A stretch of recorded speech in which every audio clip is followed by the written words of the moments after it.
Recentemente foi noticiada a morte de um jornalista famoso e sempre que a mídia ela noticia então a morte de alguém do meio artístico, jornalístico, ela costuma sempre ali destacar então aquelas contribuições que aquela pessoa trouxe ali então para a sociedade, né? Também ali seus feitos e o seu legado para as gerações futuras, né? São ali então destacadas algumas dessas qualidades e daquilo que essa pessoa deixou ali como um referencial, né?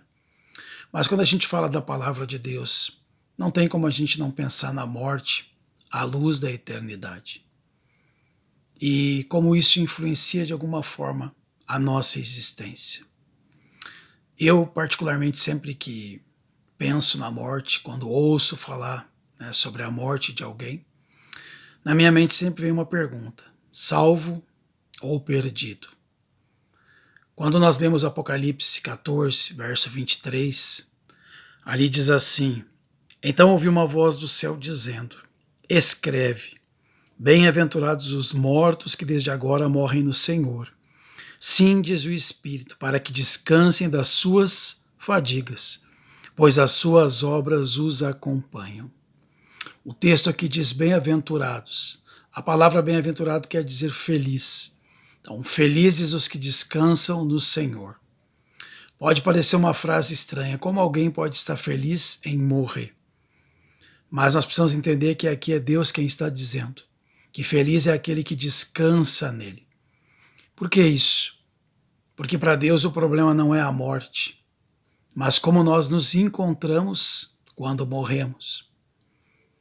Morrer no Senhor, descansar no Senhor, é morrer na fé em Cristo Jesus. O mesmo Jesus que nos deixa uma promessa muito importante lá no Evangelho de João, no capítulo 11, versos 25 e 26. Ali Jesus diz assim: eu sou a ressurreição e a vida. Quem crê em mim, ainda que morra, viverá.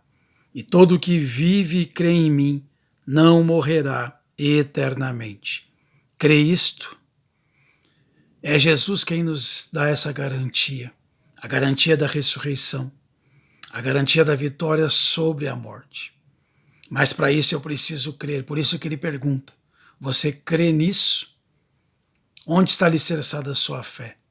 Falando sobre isso, o apóstolo Paulo, lá na primeira carta aos Coríntios, capítulo 15, verso 19, ele diz assim: se a nossa esperança em Cristo se limita apenas a esta vida, somos os mais infelizes de todos os homens. Paulo aqui também fala dessa esperança, que tem que fortalecer a nossa vida, a nossa caminhada, até que se cumpra aquilo que Jesus prometeu. Por isso ele diz ali: se a nossa fé em Cristo se resume a essa vida, então não nos resta esperança, somos realmente os mais infelizes de todos os homens.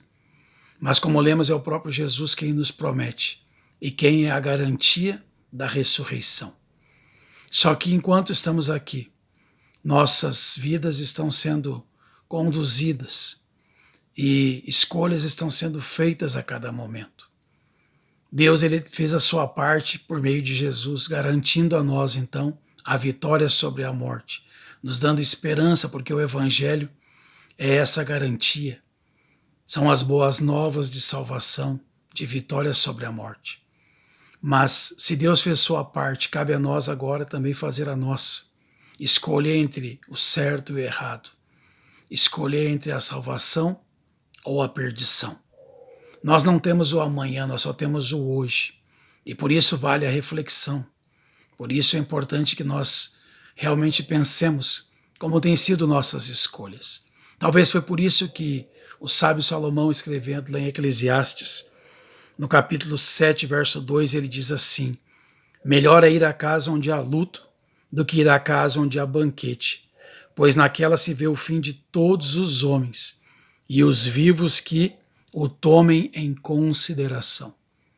Veja aqui as palavras de Salomão, ele diz que é melhor você estar num funeral do que numa festa, porque é no funeral que nós paramos para pensar que lá todos nós um dia vamos nos encontrar, que esse é o destino final do ser humano, enquanto Deus não pôr uma solução final então para a morte. por meio da ressurreição, por meio da segunda volta de Jesus. Quer você estar preparado para naquele dia poder ressuscitar? Quer você fundamentar sua fé, sua esperança nas palavras de Jesus e não nas coisas passageiras dessa vida? Como eu disse, nós não temos o amanhã, só temos o hoje. E hoje eu preciso fazer as escolhas acertadas. Não deixe para amanhã, porque amanhã talvez possa ser tarde demais.